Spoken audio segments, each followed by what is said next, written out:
बार पुनः आप सबको मेरा प्यार भरा राधे राधे। आज एक ऐसी घटना मैं आपको बताना चाहता हूँ, एक ऐसी सच्ची घटना जो हम सब के जीवन में एक बदलाव ला सकती है। जैसा कि आप सभी जानते हैं और मैंने कई बार कहा है, एक धर्म ऐसा है जो तलवार की नोक पे धर्म का प्रचार करता है, एक धर्म ऐसा है जो पैसे के बल पे अपने धर्म का प्रचार करता है, परंतु सत्य सनातन धर्म एक ऐसा धर्म है जो धर्म न पैसे के बल पे न तलवार की नोक पे, सिर्फ अपने सत्य के मार्ग पर चलकर अपने दृढ़ सुंदर विवेक और अपने आचरण के बल पर या अपने पुरातन जो हमारे पुराण वेद इनके अनुसार जो मार्ग बताए गए उनके बल पर हम लोग आज भी युग युगांतर से अपने धर्म का पालन कर रहे हैं। और जितना प्रभावशील उस समय हमारा धर्म था उतना ही प्रभावशील आज भी है। परंतु कुछ लोगों ने हमारे धर्म को छलने के लिए कुछ ऐसा कुछ प्रयास किया, जिन प्रयासों की वजह से हमारे धर्म को रोकने की कोशिश की गई। हमारे धर्म से जो जुड़े हुए लोग हैं, हिंदू लोग हैं, उन्हें धर्म परिवर्तन कराने की भी कोशिश की गई। मेरा मतलब मैं I am not against any religion, लेकिन मैं एक बात आप सबको बताना चाहता हूँ। गीता में भगवान ने कहा है कि अपने धर्म में रहकर मृत्यु भी अच्छी है और दूसरे के धर्म में जाकर स्वर्ग जाना भी बेकार है, अमृत पान करना भी व्यर्थ है, बर्बाद है। जिस समय ये मैं आपको 1964 की बात बता रहा हूँ, उस कंडीशन में जब धर्म परिवर्तन कराते हुए कुछ ईसाई इधर उधर भटक रहे हैं, और जब धर्म परिवर्तन कराते हुए लोगों की कुछ घटनाएं कुछ संत महात्मा या अच्छे लोगों को पता चलती थी तो उनके हृदय में अद्भुत बड़ी भयंकर सी वेदना होती थी, बड़ा कष्ट होता था। ये 1964 की बात है, जब पंडित, आज मैं कहूँ कि भारत रत्न पंडित मदन मोहन मालवीय जी को जब इस बात का पता चला कि आसाम की पहाड़ियों में, आसाम की साइड में बहुत सारे लोग ऐसे हैं जो धर्म परिवर्तन करा रहे हैं, तो उनको बड़ा कष्ट हुआ। तो जब उन्हें कष्ट हुआ तो उन्होंने एक बार अपना प्रतिनिधि बनाकर, सनातन धर्म का प्रचारक बनाकर पंडित श्री लक्ष्मी नारायण शास्त्री जी को भेजा कि आप वहाँ जाइए, आप धर्म की रक्षा के लिए, धर्म के प्रचार के लिए लोगों को सद्मार्ग बताइए और जो हमारे शास्त्रों में, जो पुराणों में विषय हैं उन सबको समझाइए।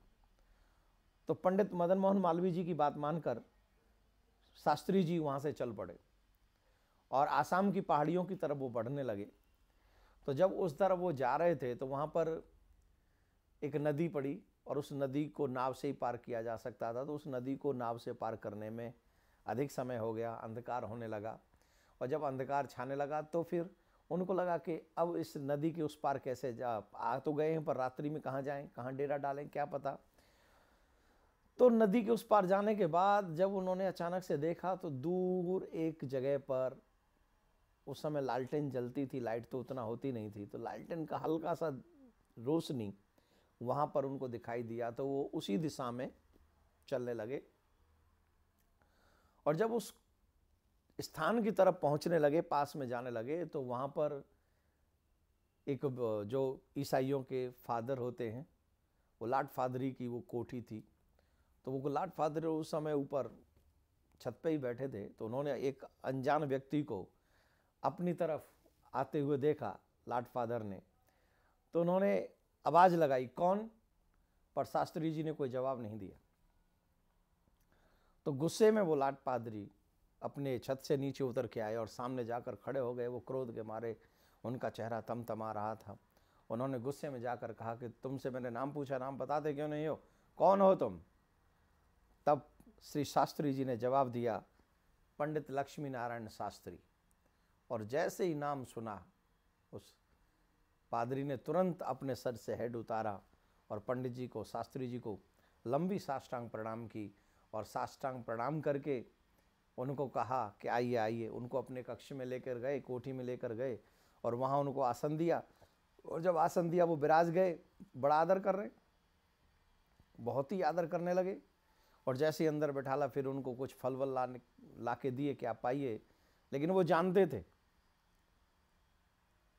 कि शास्त्री जी, क्योंकि पहले जो पत्रिकाएं छपती थी, पेपर छपते थे, उन सब में शास्त्री जी का चित्र और पंडित मदन मोहन मालवीय जी ने अपना प्रतिनिधि बनाकर वहां पर भेजा। ये सब बात वो जानते थे पादरी। बड़े श्रद्धा, अद्भुत समर्पण उनके हृदय में शास्त्री जी के लिए था। अब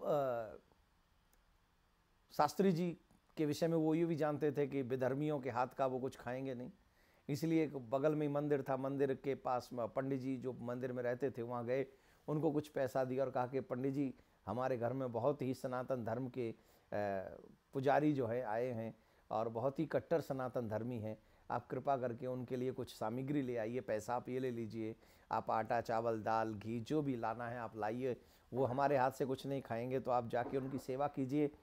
तो उन्होंने पूरी व्यवस्था की। पर भोजन प्रसाद लेने के बाद शास्त्री जी ने सोचा, उन्होंने उनसे पूछा, आप? बोले मैं पादरी हूं। तो शास्त्री जी सोच रहे हैं ये कैसे संभव है, जब किसको ये पता है कि मैं किस लिए आया हूं, मेरा उद्देश्य क्या है। मैं सनातन धर्म प्रेमियों को उनका मार्ग बताने आया हूं, जो भूल से भटक गए हैं, भटके हुए को राह पर लाने के लिए आया हूं। फिर ये व्यक्ति इतना मुझे सम्मान क्यों दे रहा है, जबकि इसकी नज़र में तो मैं सबसे बड़ा इसका शत्रु होना चाहिए। पंडित जी ने पूछा, शास्त्री जी ने पूछा, क्या बात है? बोले महाराज अभी आप हारे थके आए हो, मैं सुबह आकर आपसे भेंट करूंगा, अभी आप विश्राम कर लीजिए, फिर मैं सुबह सारी घटना आपको बताऊंगा। शास्त्री जी ने कहा ठीक है, जैसी आपकी इच्छा। तो फिर दूसरे दिन भोर में ही सबसे प्रथम बुलाट पादरी तुरंत स्नान इत्यादि करके शास्त्री जी के पास में पहुंचे और शास्त्री जी को प्रणाम किया। शास्त्री जी ने पूछा, अब बताओ क्या बात है? तो उन्होंने बताया, महाराज मैं भी ब्राह्मण की संतान, हमारी माताजी का स्वर्गवास बहुत जल्दी हो गया था, मेरे पिताजी का भी स्वर्गवास हो गया, हम दो भाई थे, छोटी उम्र थी। अचानक से मेरे छोटे भाई का भी, जब हमें कोई खिला देता तो हम खा लेते, कोई वस्त्र दे देता तो हम वस्त्र पहन लेते। हमारे पिताजी धन कमाने के लिए इस दिशा में यहाँ पर आ गए थे, आसाम की इन पहाड़ियों में। पिताजी के जाने के बाद देखिए ये दुर्भाग्य है कि मेरे छोटे भाई को पेट का कोई रोग लगा और वो भी चला गया। तो जब मैं अनाथ जैसी जिंदगी जीने लगा तो कुछ लोगों ने मुझे इन ईसाइयों की जो मिशनरियां चलती हैं उसमें मुझे डाल दिया।